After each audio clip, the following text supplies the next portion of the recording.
Pas de questions. D'accord, merci. Christine Arrigui. Oui, merci Monsieur le Président. Alors, alors budget insincère ou pas, erreur technique ou optimisme débordant politique, enfin en tout cas le déficit il est là et il est abyssal. Alors il est là et la représentation nationale, vous en conviendrez, a été informée tardivement, même très tardivement, de cette situation pour être en mesure de proposer au bon moment les correctifs utiles et en particulier, en ce qui me concerne, plaider pour des recettes supplémentaires. Alors donc nous sommes là bien assurément, si on ne parle pas d'insincérité, mais on est bien assurément dans un déni démocratique. Et nous nous interrogeons toujours ici dans cette commission d'enquête sur le qui, le quand et le où ces décisions d'options optimistes et de se passer d'un PLFR ont été prises. Et j'espère qu'à l'issue de cette commission d'enquête, nous aurons à tout le moins mis en lumière les responsabilités de chacun et chacune dans cette situation. Parce que cette situation, en fait, elle pèse sur les Françaises et les Français.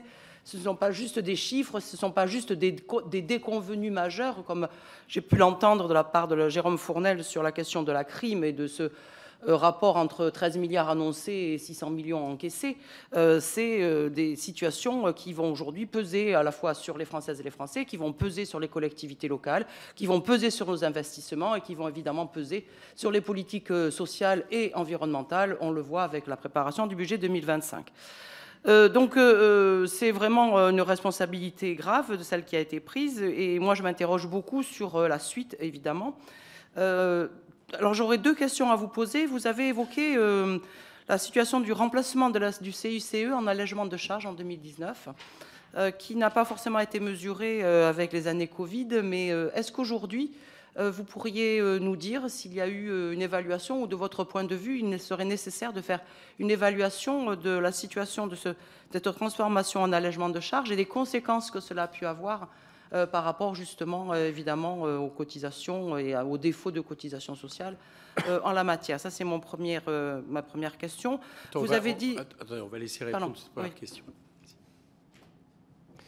Oui, donc le CICE a été transformé en allègement de cotisations patronales, ce qui a eu des effets, comme j'ai dit, d'un point de vue comptable. C'est-à-dire que les crédits d'impôt sont considérés par les comptables nationaux comme des dépenses publiques, parce qu'effectivement, d'ailleurs, le CICE, c'est une aide à l'emploi. Enfin, voilà, en réalité, ça n'a aucun rapport avec l'impôt sur les sociétés. C'est totalement indépendant du bénéfice fiscal. Voilà.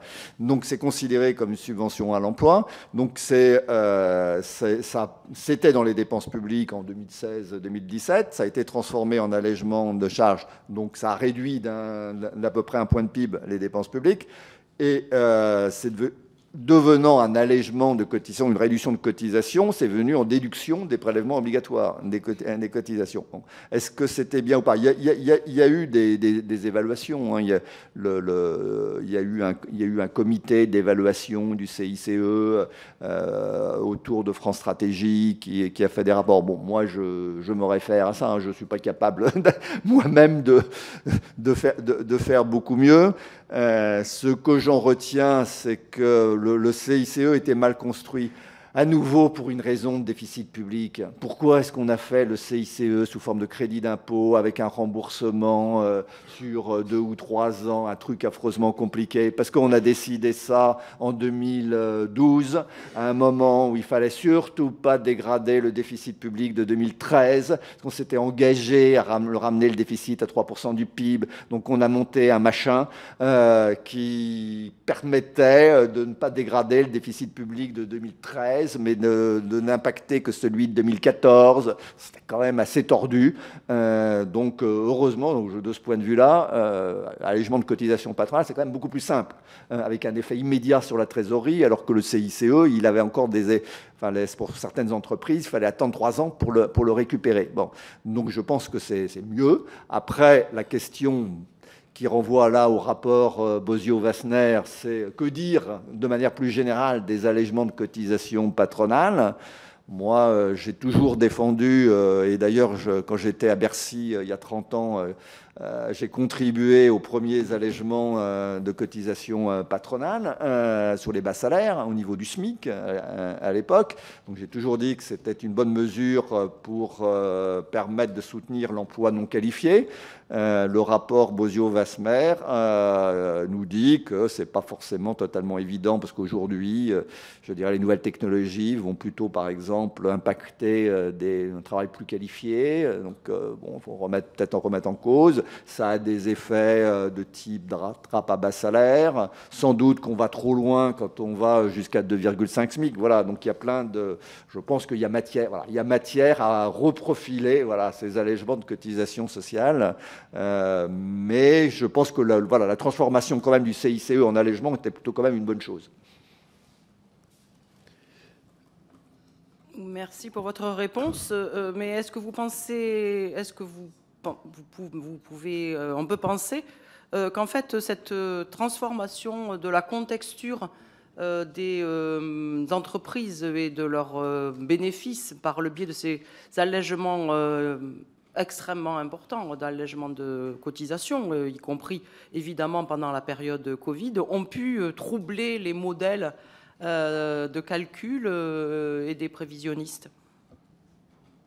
Alors, ce n'est pas tellement la transformation du CICE en allègement. De manière plus générale, les allègements de cotisations sur les bas salaires sont probablement à l'origine, en effet, d'une partie des erreurs qui ont été faites, de l'erreur qui a été faite en 2023-2024 sur les cotisations sociales. On parle beaucoup des recettes fiscales, mais il y a quand même une erreur qui a été faite sur les cotisations sociales.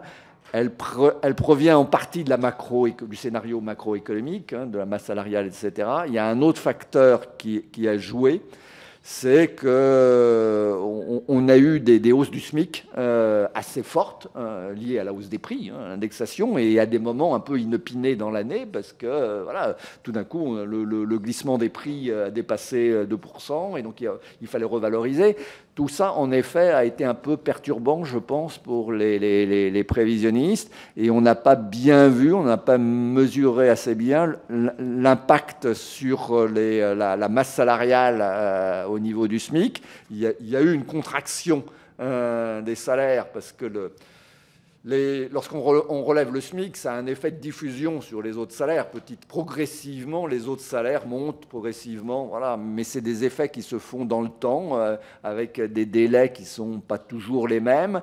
Et donc, oui, apparemment, enfin, c'est même sûrement, on a mal modélisé, mal prévu en fait, le coût de ces allègements de charges, l'impact sur la masse salariale, l'impact de ces mesures sur les allègements de charges. Je pense qu'on aurait peut-être pu le voir mieux. D'ailleurs, on a regardé ça avec le comité d'experts. On aurait pu. L'ACOS a des informations qui auraient pu permettre de réagir plus vite. On aurait pu faire mieux, mais vous avez raison, ça a été une des causes de l'erreur. Et donc, nous nous interrogeons évidemment, en tout cas moi je m'interroge sur la suite. On a parlé du taux d'élasticité dont on peut se dire il va revenir à 1, mais peut-être pas, mais peut-être oui, enfin bon bref, on n'en sait rien. Par contre, tombent des chiffres, l'INSEE nous annonce un abaissement de 1 à 0,8 pour 2025, des prévisions de déficit de 5,5 à 6.